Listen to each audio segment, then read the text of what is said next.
नमस्कार, स्वागत है आपका। मैं हूं आपके साथ सुमित गुप्ता। आप देख रहे हैं सुप्रभात राजस्थान। बुलेटिन की शुरुआत में आज की वो खबरें जिन पर रहेगी आज दिन भर हमारी नजर। सबसे पहले बात बीजेपी विधानसभा अध्यक्ष को सौंपे जाने वाले ज्ञापन की। विधानसभा अध्यक्ष को सौंपे जाने वाले ज्ञापन की बीजेपी आज विधानसभा अध्यक्ष को ज्ञापन सौंपेगी। फिर बात मिलावटखोरी के खिलाफ हो रहे एक्शन की और कहां हुई एटीएम लूट, ये भी बताएंगे आपको किस तरह से इस एटीएम लूट की वारदात को अंजाम दिया गया, तस्वीरें दिखाएंगे आपको। और बात बढ़ते अपराधों की, कहां चाकूबाजी से हड़कंप मच गया बताएंगे आपको और पुलिस ने क्या कार्रवाई की। इन तमाम खबरों पर नजर डालेंगे, लेकिन इससे पहले बड़ी खबर आ रही है टोंक से। चाकूबाजी की घटना, टोंक के दूनी में चाकूबाजी की वारदात से हड़कंप। 2 युवकों ने एक शख्स पर चाकू से हमला कर दिया। घायल व्यक्ति को अस्पताल में भर्ती करवाया गया है। पार्षद पति पर हमले के बाद एक व्यक्ति बचाव में आया था। बचाव करने आए शख्स पर चाकू से वार किया गया। दूनी बस स्टैंड पर यह वारदात हुई। देवली सीओ ने अब अस्पताल पहुंचकर पूरी घटना का, पूरे मामले का जायजा लिया।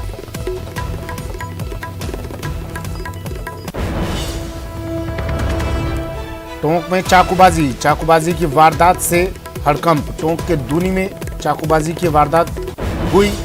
2 युवकों ने एक शख्स पर चाकू से हमला बोल दिया। घायल व्यक्ति को अब अस्पताल में भर्ती करवा दिया गया है। बड़ी खबर टोंक से। पार्षद पति पर हमला किया गया था। बचाव में एक शख्स आया तो उस पर चाकुओं से हमला कर दिया गया, ताबड़तोड़ वार किए गए। अब इसे अस्पताल में भर्ती करवा दिया गया है। दूनी बस स्टैंड पर यह वारदात की गई।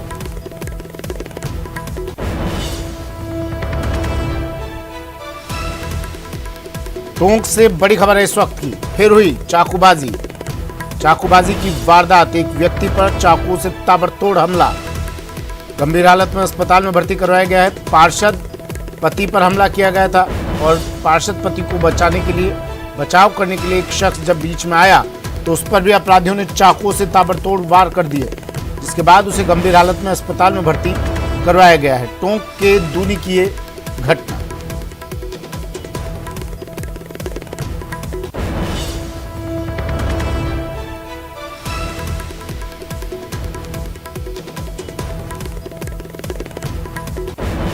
टोंक के दूनी में चाकूबाजी की वारदात। पार्षद पति पर हमले के बाद पार्षद पति पर हमला किया गया था और जब बचाव करने के लिए एक व्यक्ति बीच में कूदा तो उस पर भी चाकू से हमला बोल दिया गया। टोंक से सहयोगी दौलत पारिक फोन लाइन पर जुड़ गए हैं। दौलत, क्या ये पूरा मामला है? देखिए, आपको बताना चाहूंगा कि दूनी बस स्टेशन पर देर रात वार्ड पार्षद जो है उसके पति और ये जो हमलावर है आपस में बातचीत हो रही थी। कहासुनी के बाद उसके गर्दन पर चाकू रख करके हमला करने की कोशिश की। इसी दौरान एक व्यक्ति ने बीच बचाव करने की कोशिश की तो हमलावर उसको छोड़ करके इस पर चाकूबाजी से हमला कर दिया। इतना गंभीर चाकूबाजी के हमले के बाद में उस शख्स को अस्पताल पहुंचाया गया और इलाज करवाया गया। इसी दौरान पुलिस 1 घंटे बाद अस्पताल पहुंची और घटनास्थल का जायजा लिया। इस दौरान जो हमलावर थे वो फरार हो चुके। बताया जाता है कि थोड़े दिनों पहले ही यहाँ इस इलाके में बैंक लूट भी हुई थी और अब ये चाकूबाजी की घटना। कहीं ना कहीं पुलिस पर जो सवालिया निशान है, बदमाशों के जो हौसले हैं वो इस कदर बुलंद है कि सारे बस स्टेशन पर आकर के चाकूबाजी की घटना हो जाती है। और हमलावर दौलत पारिक मेरे सहयोगी टोंक से फोन लाइन पर जुड़े।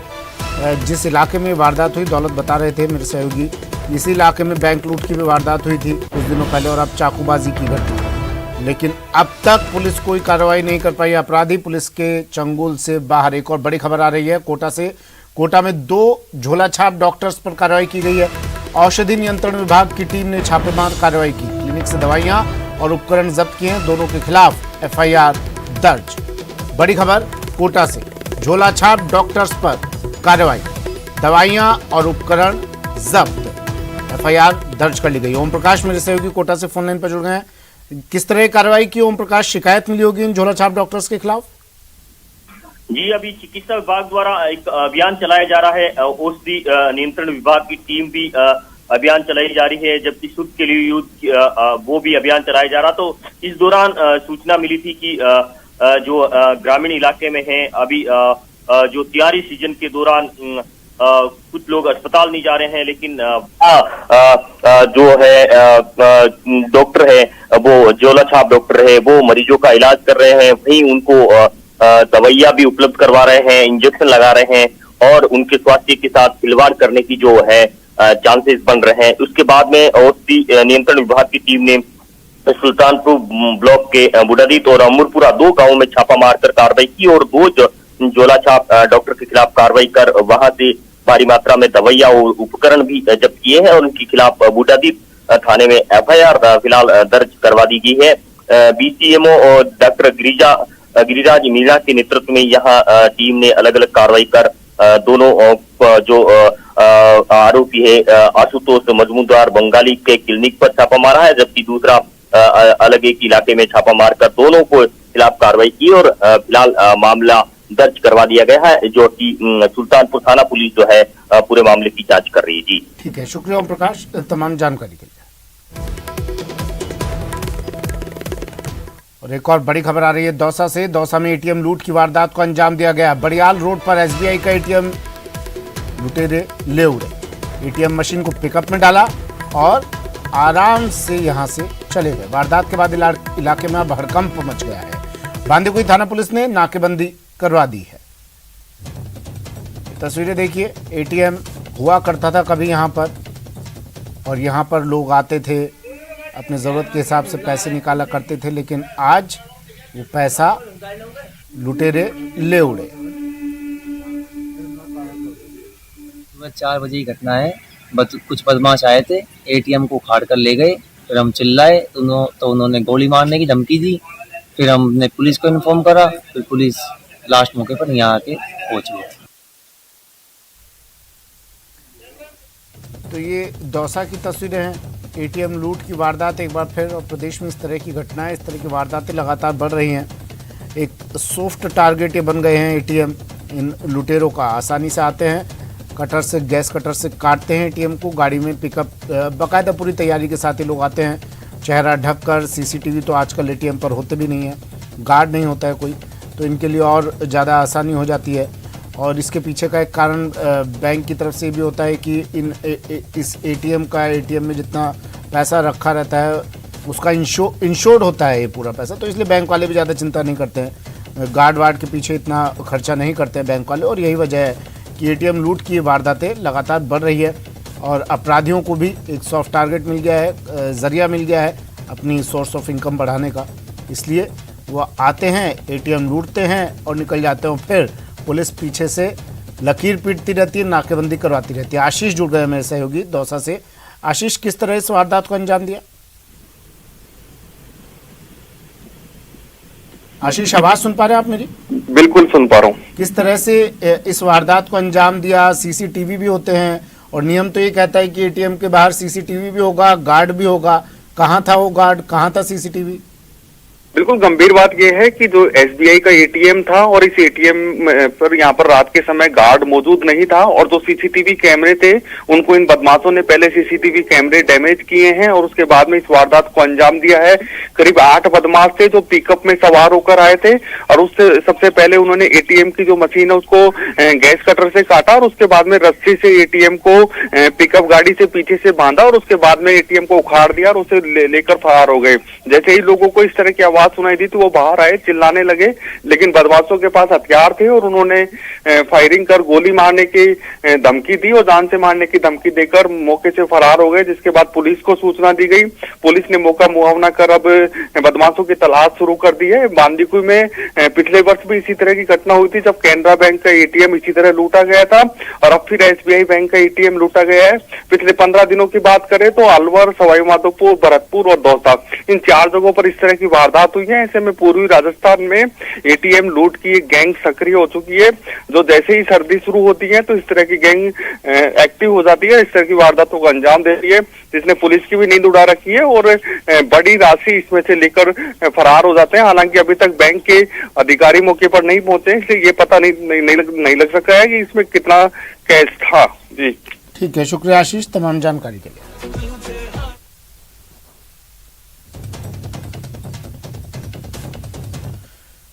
खबर कोटा से है, जहां 5,000 के इनामी बदमाश को पुलिस ने गिरफ्तार कर लिया है। घर में घुसकर तोड़फोड़ मारपीट का इस पर आरोप था। बदमाश सुशील पांचाल पर कई केस दर्ज हैं। उद्योगनगर थाना पुलिस ने ये कार्रवाई की।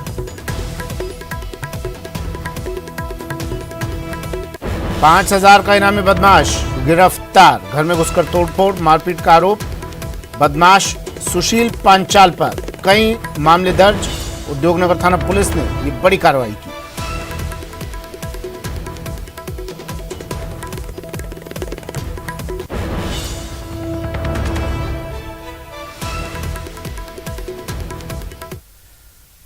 खबर भीलवाड़ा से है, जहां एसपी ऑफिस में दिन दहाड़े परिवादी की अज्ञात कारणों से मौत हो गई। युवक के शव को पोस्टमार्टम के लिए जिला अस्पताल की मोर्चरी में रखवाया गया। बताया जा रहा है कि पारिवारिक विवाद के चलते भीमगंज थाना क्षेत्र का रईस रंगरेज एसपी ऑफिस पहुंचा था, जहां वो अचानक गश खाकर नीचे गिर पड़ा। पुलिस ने आनंद फानंद में उसे अस्पताल पहुंचाया, लेकिन उसे बचाया नहीं जा सका। युवक की मौत किन कारणों से हुई, ये पोस्टमार्टम रिपोर्ट के बाद ही साफ हो पाएगा। देखिए, एसपी ऑफिस में परिवादी के रूप में एक व्यक्ति आया था। उसको सुना जा रहा था। सुनते वक्त उसको चक्कर आया और वो गिर गया है। उसको हॉस्पिटल लाए थे, ब्रॉड डेड डॉक्टर्स ने घोषित किया है। अभी मेडिकल ओपिनियन ले जाएगी कि किस कारणवश इसकी डेथ हुई है, और जो भी कानूनी कार्रवाई है वो आगे की जाएगी।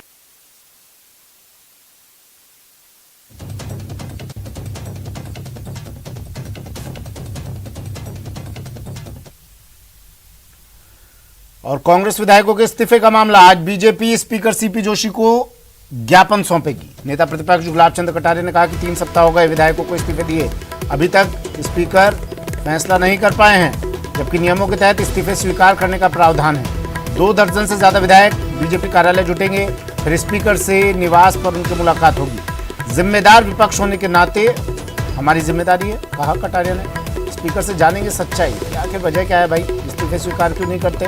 जब आपके पास इस्तीफे आ गए हैं तो उसे स्वीकार कीजिए, सारी सुविधाएं छीनिए इन तमाम विधायकों से जो विधायक बने फिर रहे हैं। इस्तीफे दे दिए, खत्म बात। तो ये पूछेंगे कटारिया बीजेपी, आखिर वो इस्तीफे स्वीकार क्यों नहीं कर रहे, कारण क्या है? गुलाब चंद कटारिया, सतीश पूनिया, राजेंद्र राठौड़ समेत कई विधायक साथ जाएंगे, बात करेंगे विधानसभा अध्यक्ष से। विधायकों के इस्तीफे का एक पूरा मामला है। तो यह कि कानून हमने नहीं बनाया, विधानसभा के नियमों को भी हमने नहीं बनाया, वर्षों से बना हुआ है। 173 3 के 1, 2, 3, 4, 5 जो प्रावधान है, उस प्रावधान के तहत अगर कोई व्यक्ति मौखिक जाकर के भी अपना ये मन प्रकट करता है कि मैं त्याग सदन छोड़ना चाहता हूँ, तो सो मोटो उसको स्वीकार करके उसकी सदस्यता खत्म करनी चाहिए। अब आपने इसमें न तो सदस्यता खत्म की, न इसमें आपने संबंधी वालों से पूछा कि तुमने ये दिया है तो क्यों दिया, क्या नहीं किया, न इसकी कोई जानकारी की। तो निश्चित रूप से हम राजनीतिक पार्टी के नाते हमारा धर्म बनता है कि उस स्पीकर से इस बारे में पूछें कि ये दिए हुए त्यागपत्र कानून के तहत तो स्वीकृत होने के लिए आपके ऊपर एक तरह से बाइंडिंग है विधानसभा की प्रोसीडिंग। दबाव तो यह है कि कानून हमने। गहलोत सरकार की महत्वाकांक्षी योजनाओं को सरकार से जुड़े लोग ही पलीता लगा रहे हैं। सरकार ने पशुपालन व्यवसाय को मजबूती देने के लिए डेयरी केंद्रों पर रियायती दरों पर बीएमसी सेंटर स्थापित करने का ऐलान किया था, लेकिन जयपुर सरस डेयरी बोर्ड ने पशुपालकों और उत्पादन समूहों के मंसूबों पर पानी फेर दिया, जिससे पशुपालकों के साथ साथ दुग्ध संकलन समूहों में जबरदस्त आक्रोश है। सरस डेयरी चेयरमैन को हटाने की मांग को लेकर पीड़ितों ने मंत्री के निवास पर पड़ाव डाल दिया। दुग्ध संकलन समूहोों का आरोप है कि डेयरी बोर्ड चेयरमैन ने कमीशनखोरी के कारण बीएमसी मशीन निर्माता कंपनियों को नियमों के विरुद्ध पत्र लिखा।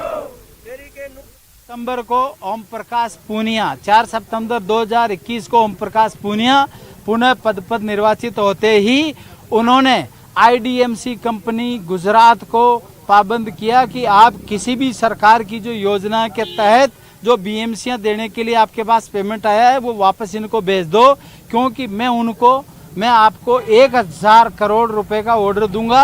अगर आप उनको बीएमसीयां भेज दोगे मशीनें, तो मैं आपको ये ऑर्डर नहीं दूंगा। उस ऑर्डर के दरमियान ही उन्होंने हमें सबको चिट्ठी लिखी कि आपके जयपुर डेयरी के चेयरमैन ने प्रस्ताव में ये कहा है कि सीक्वेंस के आधार के ऊपर और डेयरी की दूध संकलन क्षमता के आधार पे इनको ये बीएमसी मशीनें नहीं दी जाए।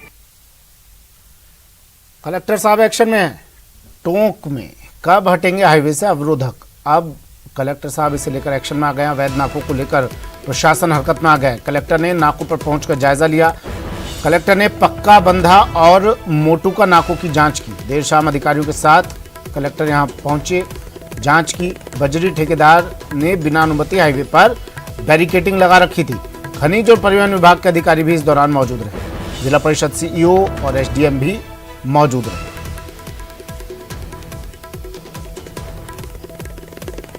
तो हाईवे पर अवरोधक, और जब ये मामला संज्ञान में आया तो तुरंत कलेक्टर साहब ने नाकों पर पहुंचकर जायजा लिया इसका।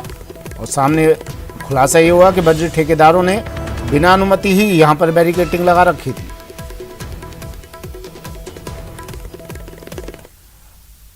बात तो राजस्थान के बेरोजगारों की, जिनकी दांडी यात्रा लगातार जारी है। राजस्थान के बेरोजगारों की दांडी यात्रा, सैकड़ों बेरोजगारों का अहमदाबाद में विरोध प्रदर्शन जारी है। अहमदाबाद में पिछले 17 दिनों से ये विरोध प्रदर्शन जारी है। राजस्थान बेरोजगार महासंघ के अध्यक्ष उपेंद्र यादव और उनके साथियों को देर रात गिरफ्तार कर लिया गया। कई मांगों को लेकर पिछले 17 दिनों से ये आंदोलनरत है और आज 10 बजे कांग्रेस कार्यालय का बेरोजगार घेराव करेंगे, लेकिन उससे पहले इनकी गिरफ्तारी। बड़ी खबर।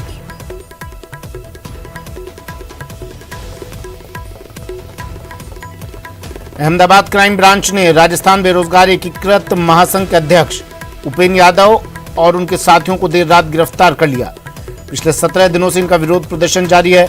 गुजरात में, अहमदाबाद में शांतिपूर्वक विरोध प्रदर्शन ये लोग कर रहे हैं, लेकिन देर रात क्राइम ब्रांच अहमदाबाद की टीम ने इन्हें गिरफ्तार किया। आज इन्होंने मुख्यमंत्री अशोक गहलोत के घेराव का ऐलान किया था, उससे पहले कार्रवाई की गई। 10 बजे अब अहमदाबाद कांग्रेस कार्यालय का सैकड़ों बेरोजगार घेराव करेंगे। गिरफ्तारी के बाद उपेंद्र यादव को रिहा करने को लेकर ट्विटर पर ट्रेंड भी चल रहा है। बड़ी खबर टीवी स्क्रीन पर।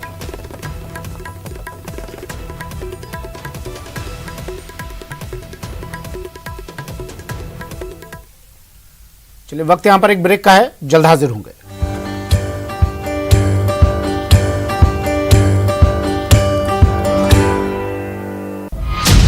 राजस्थान में न्यूज 18 का बजा डंका। प्रदेश की जनता ने दिखाया न्यूज 18 राजस्थान पर भरोसा। न्यूज 18 राजस्थान बना प्रदेश का नंबर 1 चैनल। आपके प्यार और भरोसे के लिए शुक्रिया। प्रदेश का नंबर 1 न्यूज चैनल।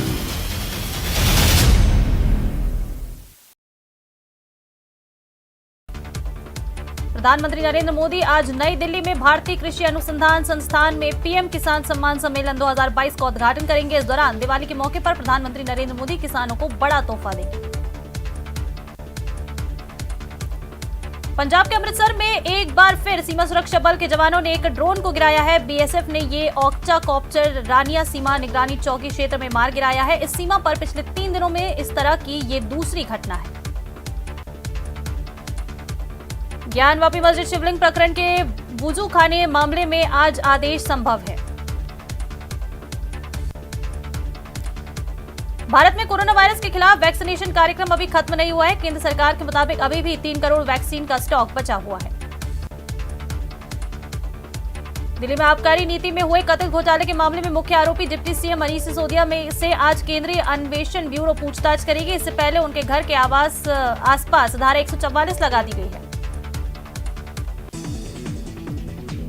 आज कांग्रेस का सबसे बड़ा घमासान है। कांग्रेस का किंग कौन होगा, इसे तय करने के लिए 22 साल बाद कांग्रेस अध्यक्ष के लिए मतदान है। इसमें करीब 9000 डेलीगेट्स हिस्सा लेंगे और 19 अक्टूबर को यह तय हो जाएगा कि कांग्रेस की कमान किसके हाथ आएगी। सवाईमाधोपुर में ट्रेन की चपेट में आई एक महिला और 2 बच्चियां, जिनकी मौत हो गई। जीआरपी ने तीनों शवों को अस्पताल की मोर्चरी में रखवाया है। भावनगर अहमदाबाद शॉर्ट रूट अधेलाई के पास ट्रक और कार के बीच हुए दर्दनाक हादसे में 5 लोगों की मौत हो गई। मरने वालों में एक बच्चा, 2 महिलाएं और 3 पुरुष शामिल हैं।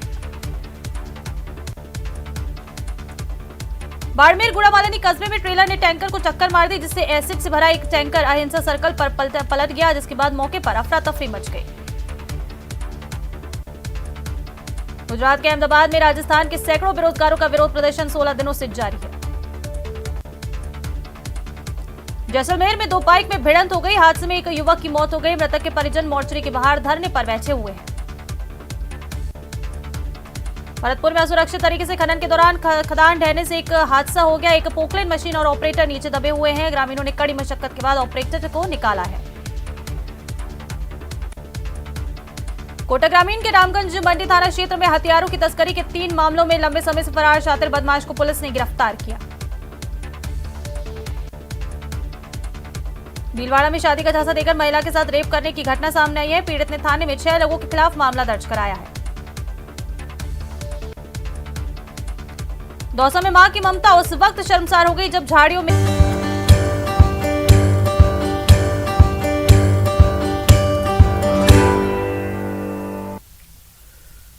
ब्रेक के बाद स्वागत है आपका। बढ़ते हैं अगली खबर की ओर। बात प्रसादी लाल मीणा के बयान की। सरकार के मंत्री प्रसादी लाल मीणा ने राहुल गांधी की तुलना भगवान श्री राम से कर दी।